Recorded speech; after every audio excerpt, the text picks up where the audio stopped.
All right. What's up?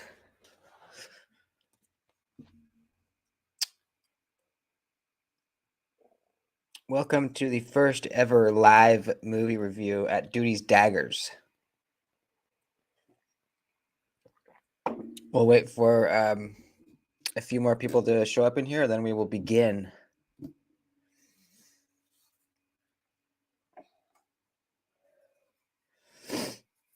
Day 5. Day 5, no smokes.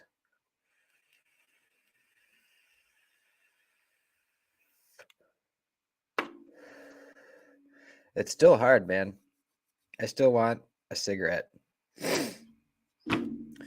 My coworker smokes, and every time I smell it, I'm like, oh, fuck. God damn it.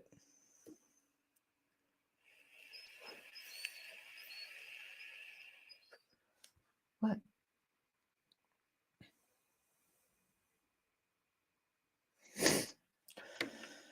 So I started to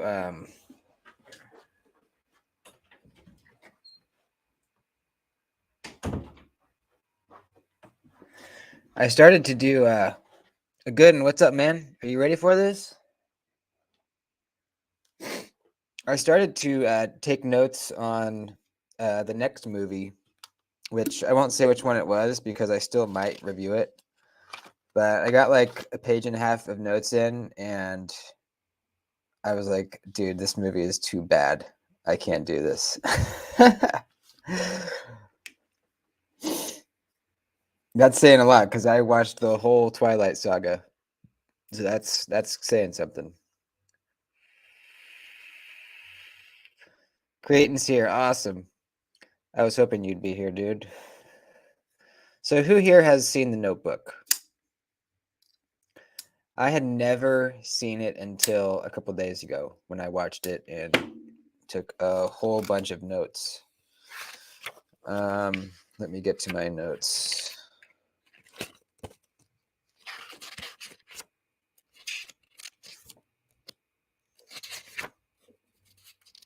There's my Twilight notes. Okay. I took a lot of notes on this one, way more than for Twilight, because I felt like there was so many important things that happened in this movie. And I could not really skip over them. So I basically wrote out the whole movie. Basically, watch. Here we go.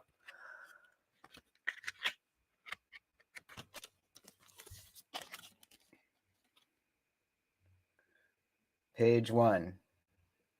Yeah, starts here. Bam. Bam. Bam. Bam. These are full pages, folks. Bam. Trakovich, what's up, dude? Dane. Jacob, we are not talking about knives today. No, it's badass, dude. I fucking love it. I carried it. My Delica again today. It's amazing. You guys are going to see the unboxing tomorrow, but I'll show you really quick.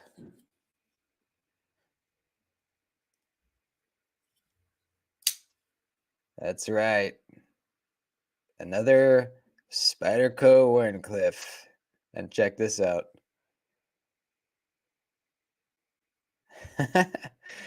I thought they would put it like somewhere else that rather than just smack dab right in the middle of the fucking blade, but I guess it's okay. It's officially mine now. No selling this one. Well, I guess there might be a person or two that wouldn't mind a Duty's Daggers knife. All right, we got 10 people. I heard it say, yeah, it's very sad, dude. It's seriously, it made me cry a little bit, if I'm being honest. So a little background. Has anyone in the chat watched this movie, The Notebook? I had never watched it. One of my first girlfriends ever had told me that I should watch it, and she said, um, this movie will make you cry if you watch it." And at the time, I was like, "Pff, no, are you kidding me? How could you cry at a movie? Doesn't make sense." And I never did watch it until like 5 days ago, and she was right. She was fucking right, dude. Tomcat, what's up, man? This is a joke. No, no, not really. Not really. I used to be a projectionist. I've seen almost every movie that came out during those years. Oh, wow. Yeah, I bet you did. Does anyone like this movie? And I'll be honest, I'm always honest, but I originally picked out this movie for the review because I thought it was kind of like a shitty love story, kind of like Twilight, you know? I thought I would be able to make fun of it. Um, I thought it would just be kind of cheesy. I was actually wrong. It is actually a fantastic movie that I absolutely recommend you watch. Or you can just listen to my overview of it because I'm pretty much going into every single detail here.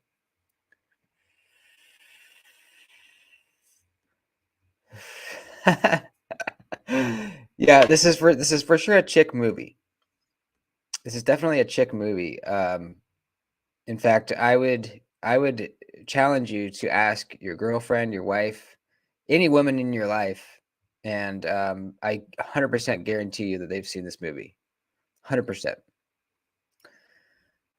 That's funny you say that, Jacob. It actually might be. That really crossed my mind that I should review Brokeback Mountain. I probably will. I've never seen that one either. All right, let's get started. And if anybody wants to interject, I'll be keeping an eye on the chat, obviously, as well.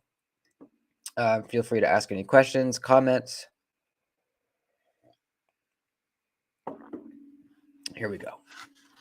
Actually, let me take one more hit.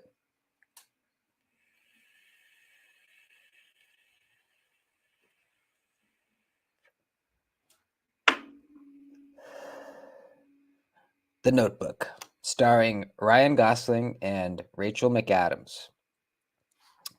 Both very sexy people, I have to say. Very, very, yeah, both very good-looking people. What's up, Rocky? So the movie starts out, and we see two elderly folks, a man and a woman, sitting outside, and the man is reading a story in a book to the old woman. And it was pretty obvious to me right off the bat as soon as it started. Maybe it wasn't for everybody, but this is in fact the two main characters of the movie in the future when they are old. Um, and the old man is talking, to the old lady, and he's saying he's reading her a love story, and it is it is in fact their story. So he's reading her a story of their own lives, basically, of how they met. So he says, "We met in whatever year it was at the carnival," and then the movie flashes back to the carnival, and we see them um, as young people. So it's a carnival. Um, Ryan Gosling's character is Noah, and Rachel McAdams' character is Allie. Now, they meet at the carnival. Allie's kind of hanging out with her own group of friends. Noah's there. It seems like he was there by himself. And he keeps trying to get her to go on a date with him. He's very persistent, and she's kind of like playing hard to get, like, no, what do you want to go on a date with me for? Kind of that kind of bullshit. And there's a scene where Allie's there with her then boyfriend, I believe it is.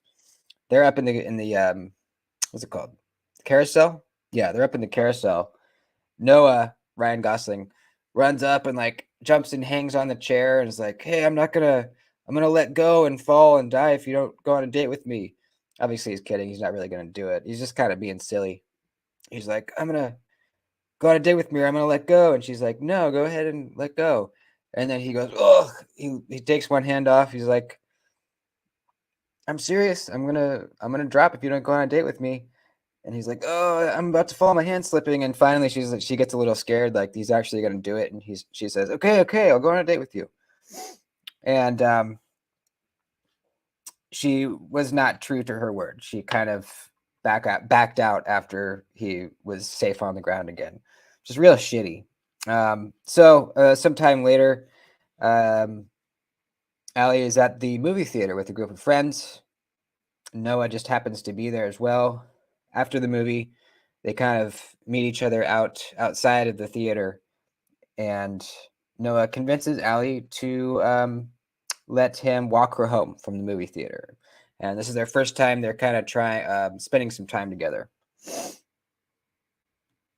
What's up, Mr. Viking?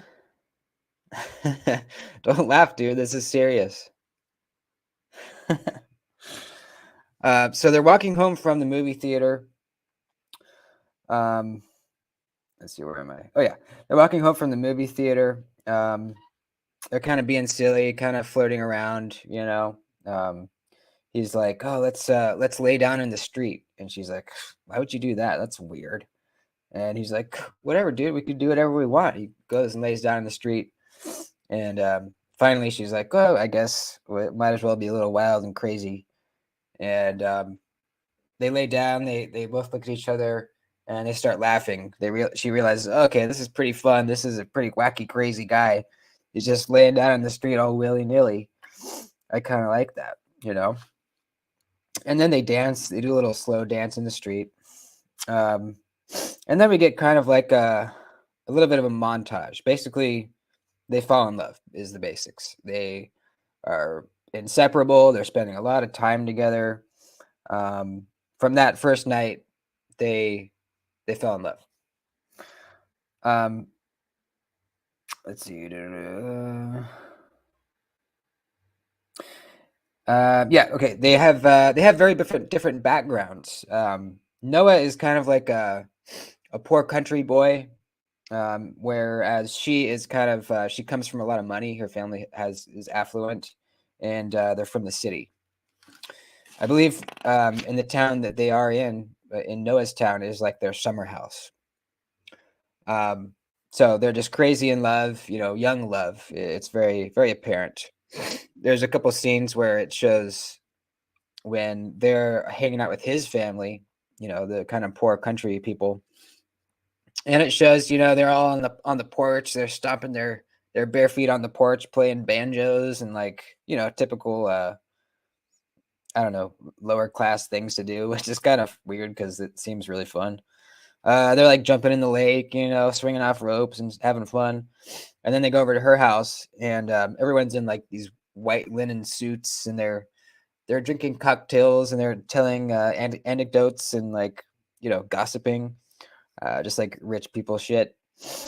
Um, and Allie's folks don't like Noah because he's the poor kid. They want their daughter to marry someone with money, right? That is usually rich parents are. That's usually how they are for whatever reason.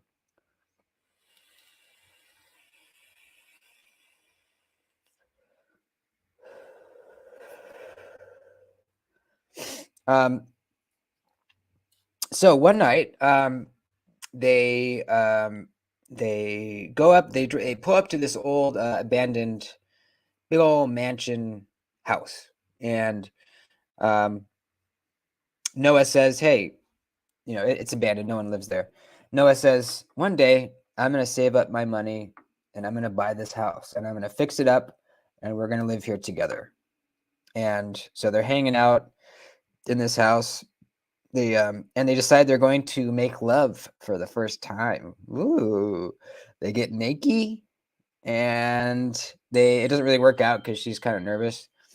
But long story short, they were out there really late, and all of a sudden, Noah's friend or brother burst in the door, and they're all like, "Oh my God, what are you doing? Get out of here!" And he's like, "Well, Allie, your parents have the cops out looking for you. It's like 2 a.m. They're super worried." So they're like, "Oh shit!" So they go back to Allie's house. Her parents are mad, and they kind of have a fight where they're saying, "Man, this boy isn't right for you. He's, you're supposed to be focusing on getting into colleges, and here you are, you know, uh, traipsing around in the middle of the night." And Noah overhears all this stuff. He's outside, and then Allie comes out and is like, "Oh, I'm so sorry. They just don't understand." And Noah's feeling kind of bad, right? Because they were just talking shit about him, um, and his family, basically. And he says, "Man, maybe we aren't right for each other. You're going off to college soon. What am I going to do? Am I just going to follow you there? What are we going to do? Maybe we're not right." They start kind of bickering back and forth. It's just a fight, couples fight. But they leave angry. They don't resolve these things. She leaves angry. He leaves angry. He kind of storms off. And the next day, Allie wakes up. She comes downstairs, and she sees her family is packing their bags. And she's like, "What's going on?" And her mom says, "We are going back to our other home for the winter," or whatever it was. Our summertime here is over. And she's like, "I thought we weren't leaving for a week." And she's like, "Well, we decided we're leaving now." Probably because of what happened with Noah. They were like, let's separate these two. So Allie's like, "Oh shit, I need to talk to Noah. We need to resolve our fight. I need to talk to him before I leave, make sure we're all good." So she gets in a car. She goes to try to find Noah. She can't find him. She goes to his work. She talks to one of his coworkers and is like, "Hey, where is he?" And the coworker was just really shitty, man. He says, I think he was lying, but he was like, "Yeah, Noah's just over you. You really should be moving on at this point. It's over." So she's like, "Oh, that's weird. Doesn't seem like him."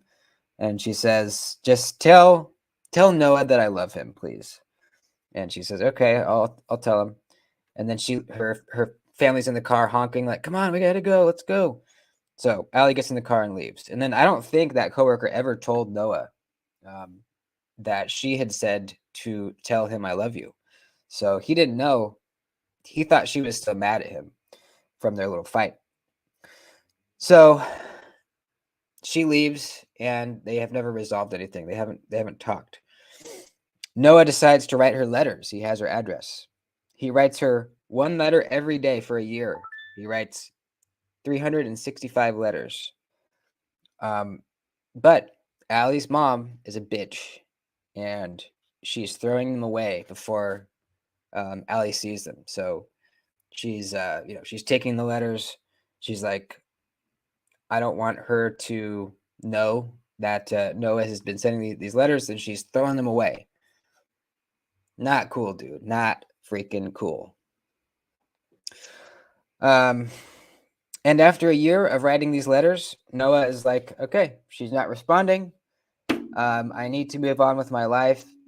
I'm going to try to move on from this." And he stops writing letters, which I don't know. You guys think you would last a year? I think I would. If it was somebody I really, really loved, I think I would last maybe a year. I don't know, but at some point you do have to kind of move on.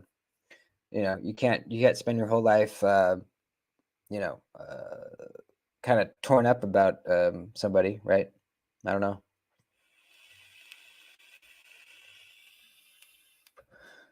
So Noah decides to join the army, and this is it's only like a couple scenes. It doesn't really show what he does, but he's deployed to Europe in World War II. That's what he's up to, and then it kind of switches over to what Allie's doing. Allie's in college, and she has volunteered as a nursing aide. And one day she is treating some patients, and she's treating this guy that's in a full body cast, and the guy in the full body cast is kind of flirting with her. He's like, "Hey, when I get out of this cast, why don't we go on a date, you know? And she's like, okay, buddy, yeah, if you survive, kind of thing. And lo and behold, a few months later, he shows up. He's all healed up. He's a hot guy. He's driving a really nice fancy car, and he says, "Hey, how about that date? I'm all good now."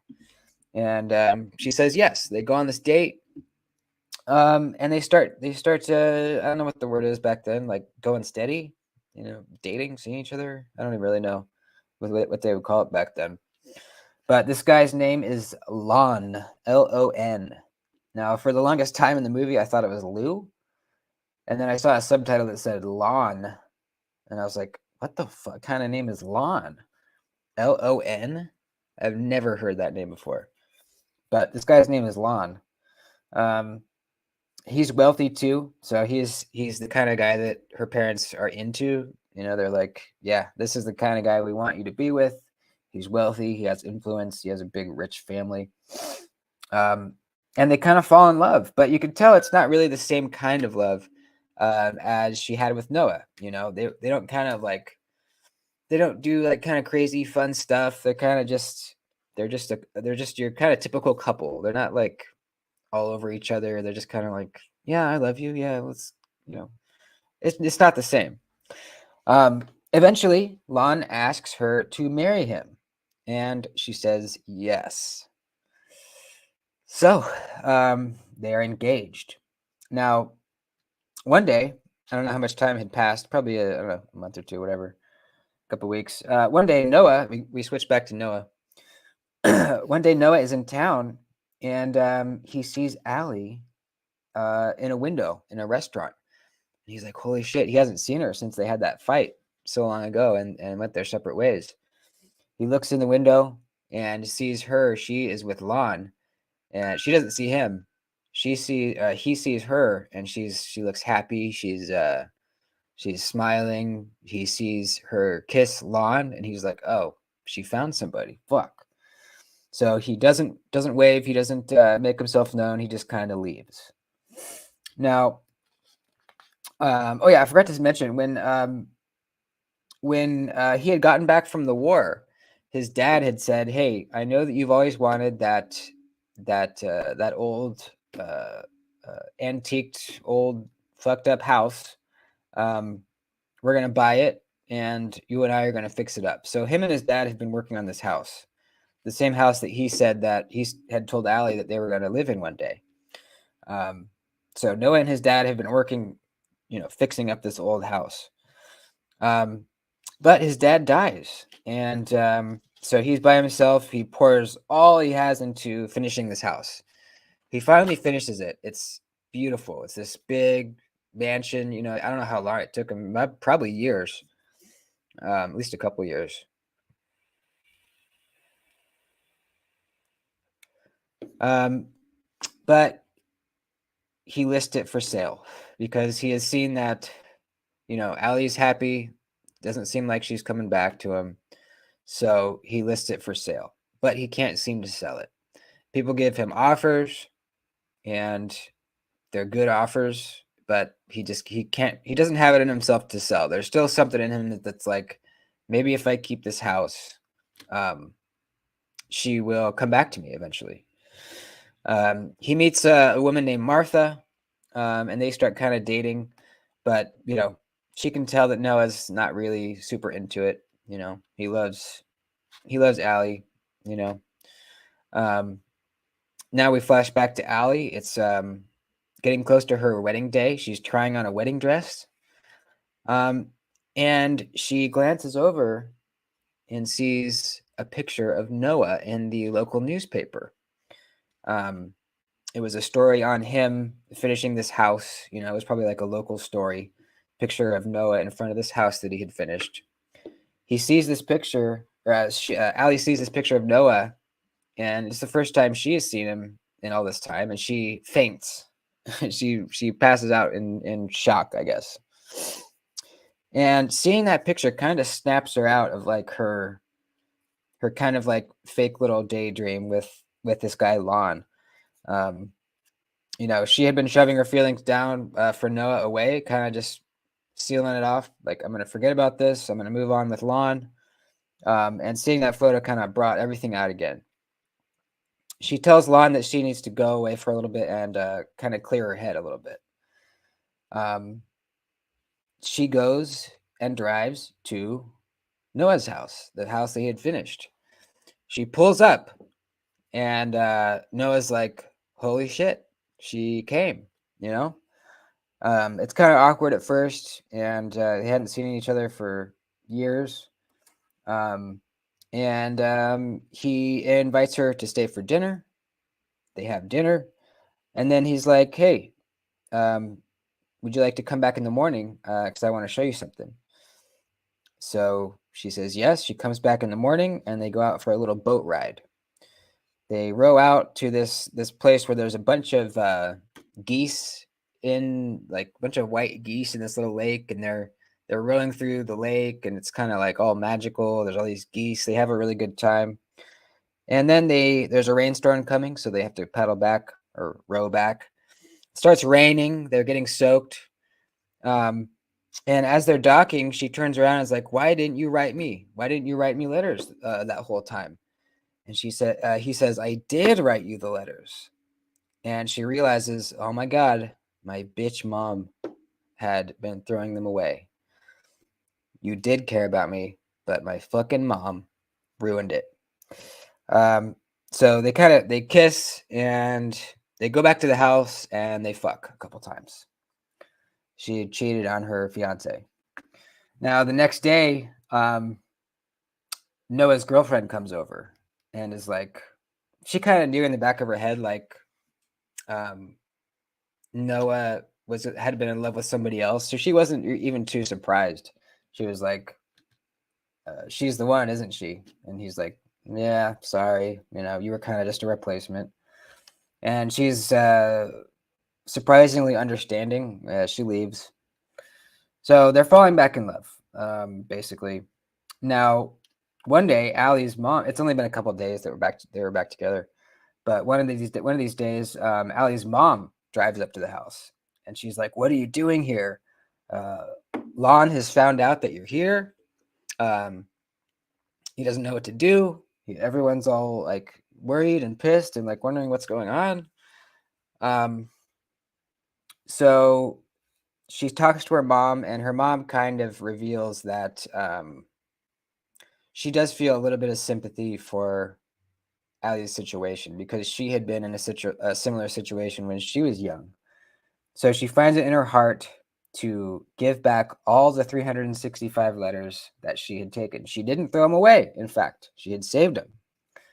She gives these letters back to Allie. And she says, I hope you make the right choice. Now, Allie has not made up her mind right now. She doesn't know if she still loves Lou or if she's going to, stay with Noah. So she goes back to talk with Lon, and she says, man, I made a mistake. I don't know what I was doing. I got cold feet, and I went to go see Noah, and, we kind of like, I don't know if she told him that they had fucked or not, but she was like, yeah, we're kind of like, I'm just confused, I'm really sorry. And she says, you know what? I do love you. What am I thinking? You're more responsible. We're going to have a better life together. You have money. She doesn't say you have money, but that's a factor,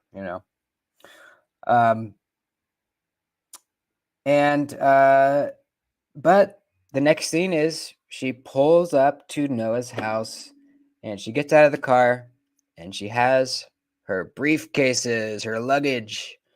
So she chose to go to Noah. Now we flash. Now, through this whole movie so far, we had been intermittently kind of flashing forward to them as an elderly couple. Noah is reading the story to Allie, and we kind of gather that Allie has dementia, or maybe Alzheimer's, or whatever disease where basically she doesn't remember her family. She doesn't remember Noah. She's old. She had forgotten all this. So that's why Noah is reading her this story. He's trying to get her to remember all of this, everything that's happened in the movie with their lives together. So now we flash back to them again as old folks, and he's closing the book. That was the end of the story, where Allie showed back up to Noah's house. And all of a sudden, Allie looks up, and she's like, she remembers. She's like, "Oh my God, it's you! It's you, Noah!" And we find out that basically Noah has been reading her this story over and over again, because what happens is, as he reads the story, it's kind of like realigning her brain. And then when he finishes it, it kind of all lines up for her, and she's able to remember him for not that long, like 5-10 minutes. But it's worth it for him to read her this story so that she can remember him for a few minutes. So she remembers him. Her dementia kind of leaves her for a little bit. They kind of have this nice moment. They dance and kind of like hug, and then all of a sudden her dementia comes back, and she's like, "Whoa, what are you doing here? Who are you?" And it's really sad. The nurses have to come in and like tranquilize her because she's just flipping out. Now the next day, he comes in at night and finds her in her bed, and he comes up and he holds her hand, and for some reason she can remember him again for just a little while, and she's like, "Man, I'm so sorry that I have forgotten about you." And he's like, "Well, it's not your fault, you know. It's I don't think he says it's Alzheimer's, but he says something like, you know, it's just how it is. I forget what he says, but basically he says, I'm going to read you the story again and again and again, and everything is going to be okay. I'm never going to leave you ever." And that's the end of the story. They fall asleep together. Bam. What do you guys think? Pretty good story? I think it's a pretty good story. I will say the writing, the dialogue was really done really well, especially like the dialogue between Noah and Allie was just written really well. It wasn't, there was no like cheesy movie lines in it. It all felt really kind of like what two people really would be saying to each other in real life. So I think the acting was done really well, shot really well. It was not this this cheesy love story that I thought it was going to be. It was really good, and I challenge you to watch it and not shed a little tear. I challenge you. I bet you will. That's deep shit. Yes, it is deep shit. It is very deep shit. So that's it. Which movie should I review next? I thought I would keep with the theme, like the love story theme, but I think I want to do something different.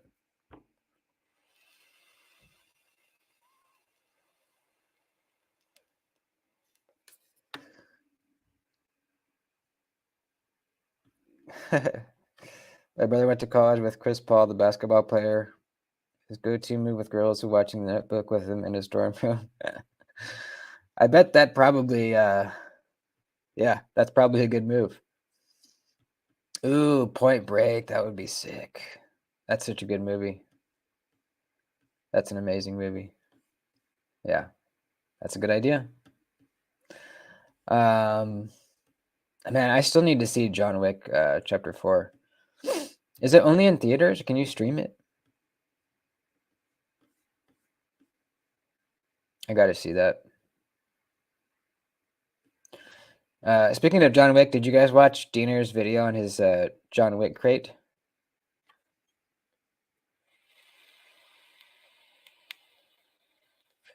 It's badass.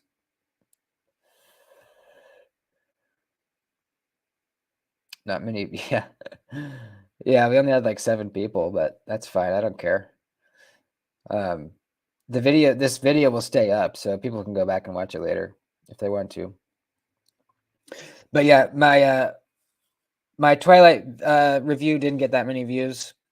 I don't really care because it's fun, and I find it to be hilarious. So I'm gonna keep doing them once in a while. Once in a while, it's still a knife channel, folks.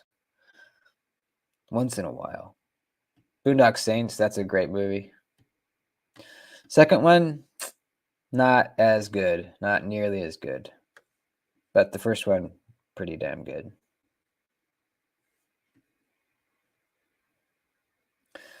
Well, oh, I could show you this. I just got this in for a review. It's been out for a while, and it was part of the pass around, like reviewer pass around thing, and I was low on the list. It finally just got to me. The QSP Rhino. You guys remember this thing? It's got the Mokutai clip and this kind of cool file work on the backspacer and on the jimping.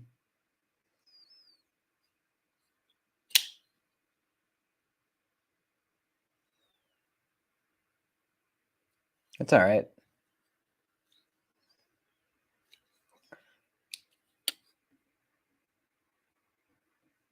On the Twilight review, you said wise words at the end about being able to be happy with yourself. Yeah, that is very true. If you're not comfortable in your own skin and in a good place yourself, then a relationship's going to be hard, especially with Bella in the Twilight series. She was not capable of finding happiness on her own. You know, when Edward left, she went right to Jacob because she couldn't handle being by herself. She had to have validation, from a boy, which is not good. Four Brothers? What is that? I've never heard of that. Look it up.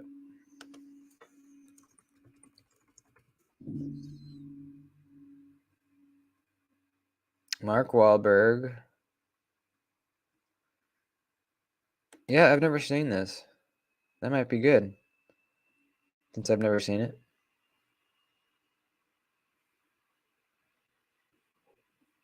Yeah, that looks good. Maybe I will watch that.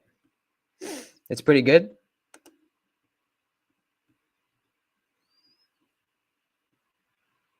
Yeah, maybe I'll do that.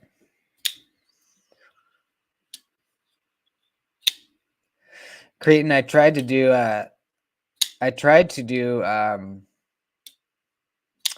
the Jurassic, whatever the newest Jurassic Park was. I tried to do that. I started taking notes on it, and it was just too much, dude. It was so much information, so much going on that I could not keep up with the notes, and I just didn't like it. I found no joy in it at all. Don't spoil yourself. High quality emotional. Okay, cool. Emotional revenge. I like that. It's a good one. Okay. All right, I'll do it.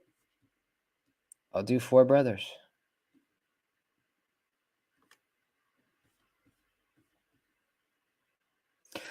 All right, that's about it. Let's see. Oh yeah, I can announce this. Tomorrow night.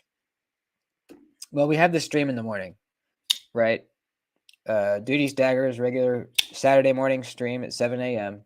Pacific. We'll have that in the morning. And then tomorrow night is the Blade Cartel Hangout. And we have a very special guest. We are going to have Colin Mason Pierre on the show. That's the designer behind Devo Knives, the Kubi Royal, bunch of other knives. You can see his logo right there. Colin Mason Pierre, CM. And we're going to talk to him at the Blade Cartel. I'm pretty stoked. I have a lot of questions. There are certain questions I want to ask that I'm not sure if I will ask. Because I want to put him on the spot. I have to figure out a way how I'm going to do it. So anyway, it should be fun. Me and Jason will hang out with him. And then Sunday night, we're doing another Blade Cartel hangout with just the homies. So it'll be a homie hangout. Jason, Diener, CPM, maybe Sharif, all the homeboys. So that'll be fun. Spider G, what's up, man? If you just came in, you missed the Notebook overview, but it's good to see you, man. Gonna go far, dude. Yeah, I hope so. Yeah, I hope so. The Blade Cartel seems to be slowly picking up speed. I think last time we had like 50 people, 50 viewers, which is I'm very happy with that. So hopefully it continues to, get more and more viewers. It's fun. I hope you guys think it's cool and interesting. These kind of guests we have on. We so far we've had let's see, our first one was, who was it?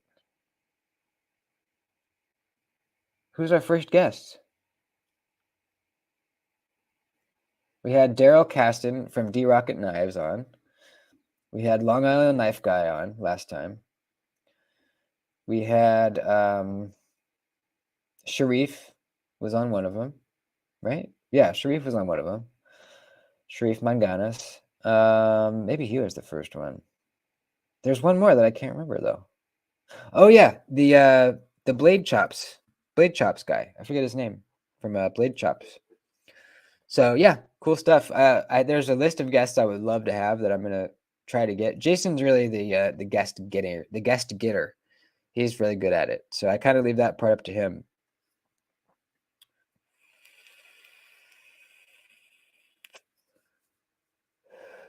Neve still owes us. Yeah, you're right.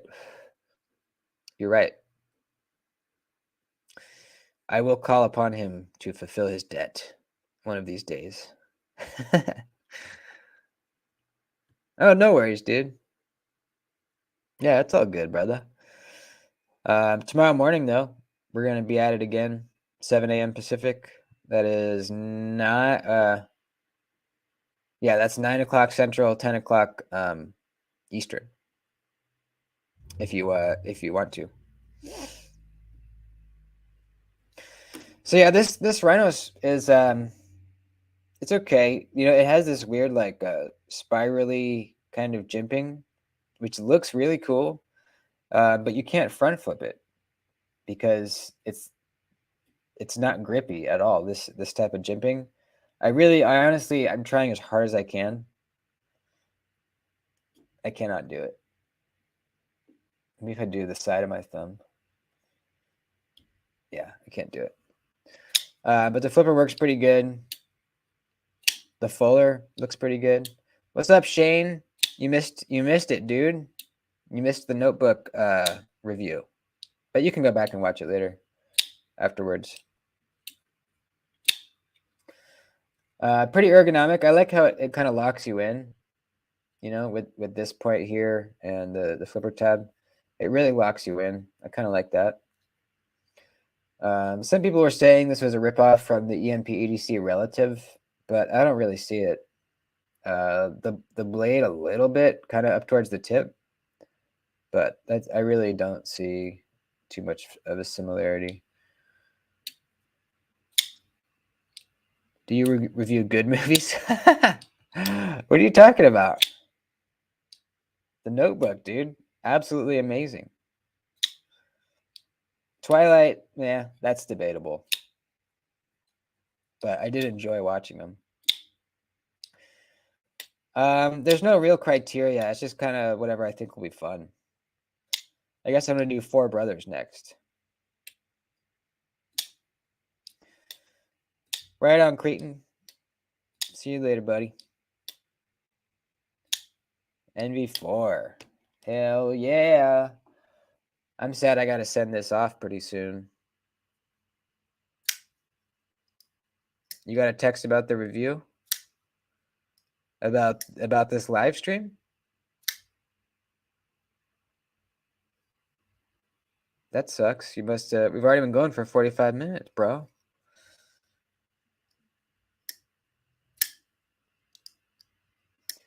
Good movie, Four Brothers. I think there's a sequel coming. Oh, cool. Well, maybe I'll do the sequel too.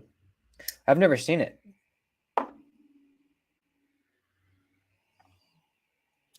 Man, this Cubist PE3 is really good. Really, really good. I'm kind of bummed that I didn't pre-order it. Honestly, it feels a lot better than my Lantern Luck version.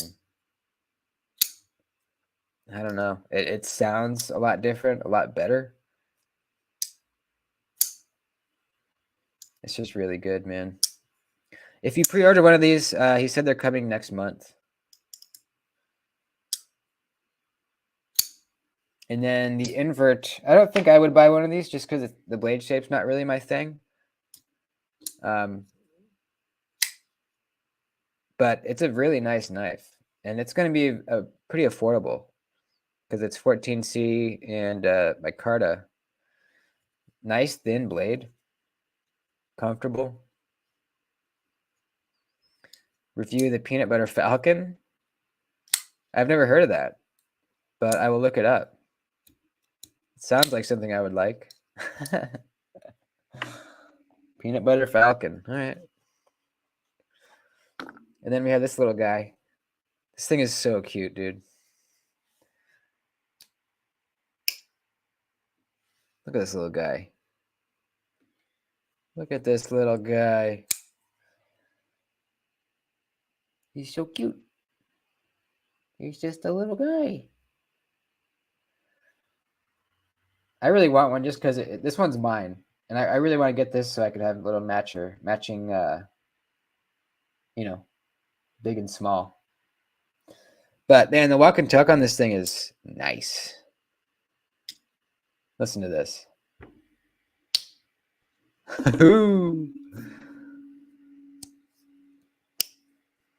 Just ordered some of my all-time favorite beef jerky, Mingwa Hot. I've never heard of that. Is it spicy?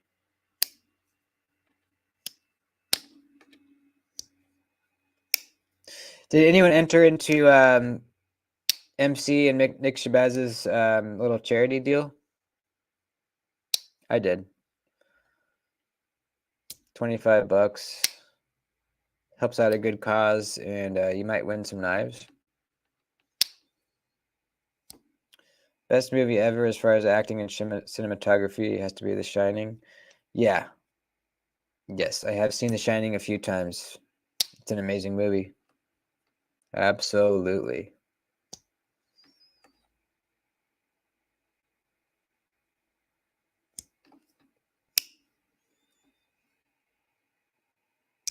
It won't make you cough, but it has some good kick. Okay. Is it the more wet kind of jerky or the more drier kind of jerky? Tombstone? Yeah, that's a classic.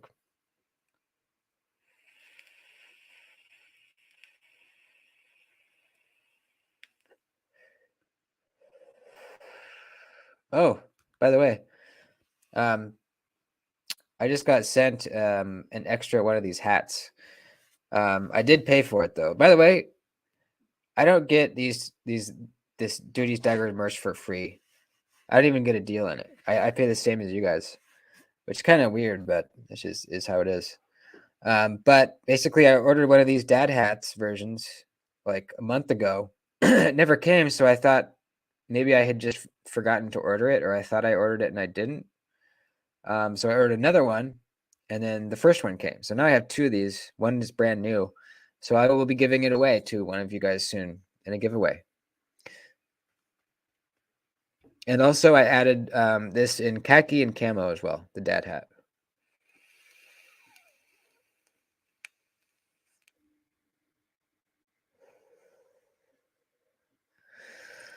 All right, let's end this shit. If you guys want to, if anyone missed the review and wants to go back, you can go back. I'll see you guys in the morning. Bright and early. Bring your coffee. and your Pop-Tarts. All right. Love you guys for sitting through that. Hope you enjoyed. See you in the morning.